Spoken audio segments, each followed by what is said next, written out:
The death of a whistleblower in plain sight, they said she jumped. But the ones who knew her knew better.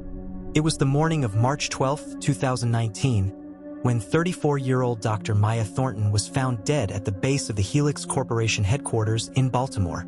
Her body, twisted grotesquely, lay sprawled across the concrete courtyard like a broken doll, 18 stories below the floor she was last seen on. The company issued a statement within hours.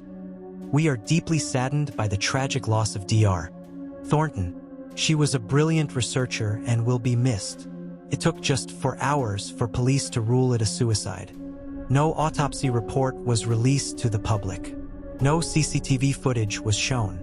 The case was closed so fast that even the most trusting people in the city paused." But this wasn't just any woman. Maya Thornton was a data ethics specialist with a PhD in statistical modeling from MIT. She had been recruited by Helix Corporation 2 years prior, a tech giant with deep government ties, known for building predictive policing software and surveillance algorithms that had quietly been adopted in over 40 US cities. What they didn't expect was for Maya to start asking too many questions. It began with a dataset. According to her colleague, and possibly the last person who spoke to her alive, Maya discovered discrepancies in one of Helix's internal AI models. The system had been trained on law enforcement data to predict criminal activity, but Maya noticed a pattern that disturbed her. The AI was disproportionately labeling young black men as high risk, even when they had no criminal records. The algorithm didn't just mirror societal biases, it amplified them. She brought it up during an internal review. She was told to focus on her assignment and leave model bias to the engineers.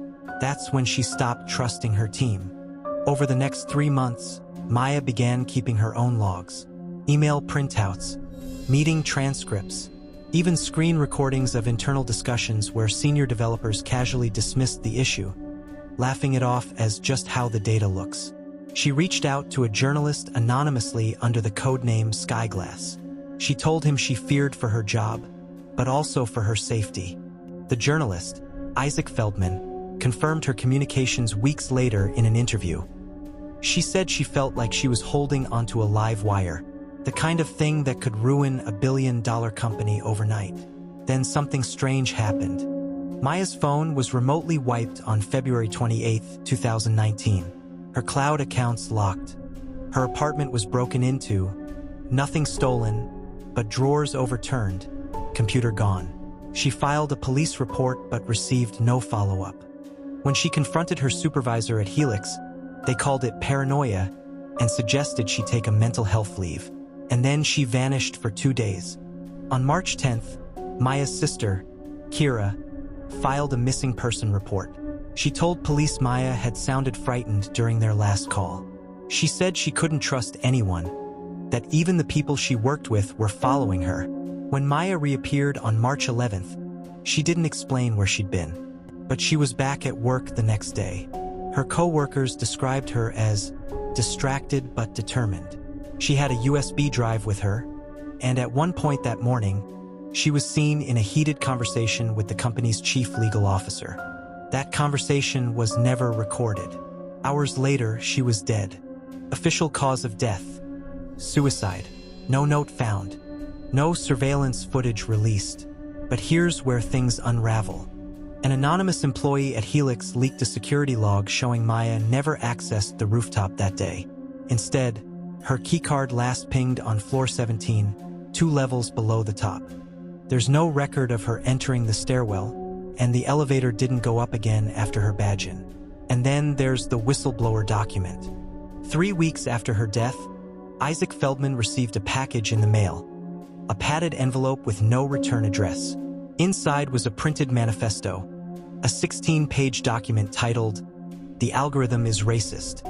The first line read, "If you're reading this, I'm probably already dead." The document included screenshots of code, data visualizations, and internal emails. Maya had traced the bias in Helix's system to its very core, how the company scraped arrest records, social media behavior, and even zip codes to predict who might commit a crime. The entire AI was built to uphold a legacy of racial profiling under the guise of objectivity. When the document went public, Helix denied everything. They claimed it was fake, that Maya had struggled with mental health issues. They even suggested the manifesto could have been generated with AI. But the damage was done. Within 48 hours, protesters gathered outside Helix's Baltimore office holding signs that read "Maya was murdered" and "Justice for the algorithm." Civil rights organizations demanded an independent investigation. And Maya's family, refusing to accept the suicide ruling, hired a private pathologist to re-examine her body. His report would shock everyone. The pathologist's report didn't read like the final chapter of a suicide. Dr. Alan Marks, a veteran forensic examiner with over 30 years of experience, was stunned by what he saw. Contrary to the official ruling, Maya's injuries told a different story. There were signs of blunt force trauma to her face and ribs that were inconsistent with a fall. Her knuckles were bruised, as if she had tried to fight off an attacker. Even more alarming, there was evidence of restraint. Ligature marks on her wrists, small abrasions around her neck, and trace amounts of zip tie residue embedded in her skin. His conclusion: Maya Thornton died before she hit the ground. Helix Corporation declined to comment. The Baltimore Police Department issued a statement reaffirming their conclusion of suicide, claiming there was no conclusive evidence to warrant reopening the case. But whispers had already become roars. Maya had told her sister, Kira, about a drive, an encrypted USB with everything. Kira searched Maya's apartment for days. It was gone. Until a week later, she received a strange email. No subject, no message, just a link to a hidden file on a secure, offshore server. The drive had been backed up online. Within it were damning details, not just about the AI and its racial bias, but about internal memos from Helix executives discussing how the algorithm could be marketed to cities as a crime prevention tool without revealing its biased foundations. It had names, dates, strategies, and sales figures. Even more disturbing were threads about a government contract codenamed Project Godprint, an alleged collaboration between Helix and a federal agency, using AI to generate predictive behavioral profiles on citizens without their knowledge. One internal message, dated just 3 weeks before Maya's death, read, "If this leaks, it's not just the project that dies, it's our entire model. Shut her down." The phrase "shut her down" became the battle cry online. Reddit threads exploded. YouTube videos with millions of views broke down the timeline of Maya's final weeks. Subreddits like r/Justice for Maya and r/TechLeaks began cross-referencing her emails with real-world deployment of Helix software in cities like Chicago, Detroit, and New Orleans. In Detroit, a 19-year-old boy had been arrested based on Helix's software falsely identifying him from blurry security footage. He spent 12 months in jail before being released with no charges. His lawyer later revealed they had tried to subpoena Helix's algorithmic logic, but were blocked due to proprietary technology. In Chicago, civil liberties groups discovered the software had been installed in public housing complexes, quietly logging faces, movements, even emotional expressions, without any resident consent. Helix had gone from a private company to a shadow power. And then came the leaks. A former employee, going by the alias Clock Zero, began releasing internal Helix communications through an encrypted blog. They backed up Maya's claims, but they also added fuel to a much darker possibility. Maya wasn't just targeted by Helix. She may have been monitored by the federal government. One leaked document referenced a DHS meeting in late February 2019, listing Maya Thornton as a potential threat to program continuity. She had been flagged by an algorithm she helped build. Kira Thornton filed a lawsuit against Helix and the city of Baltimore. She demanded a federal investigation, public release of surveillance footage from the day Maya died, and criminal charges for obstruction and wrongful death. But things only got stranger. 2 weeks after the lawsuit, Isaac Feldman disappeared. The journalist who broke Maya's story went missing on his way to an interview in D.C. His car was found at a gas station in Virginia. Laptop smashed, phone missing.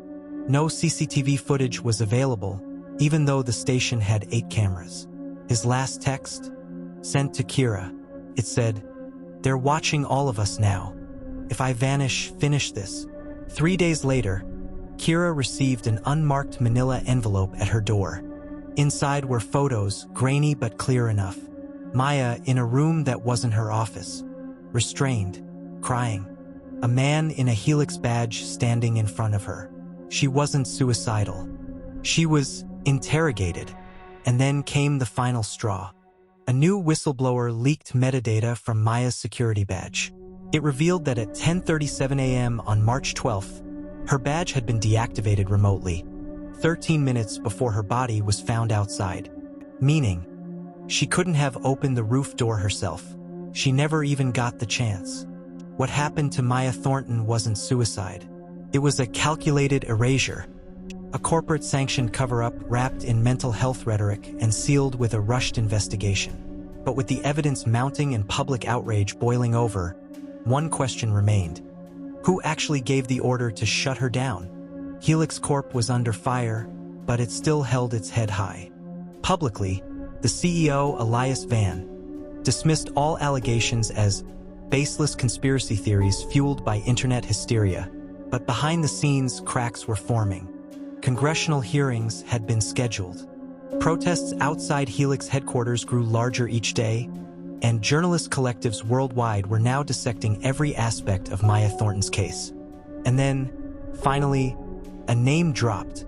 Not from a whistleblower, not from an insider, but from a leaked recording posted anonymously to an uncensored forum. The voice belonged to Walter Hensley, a senior executive in Helix's government contracts division. She's a loose end.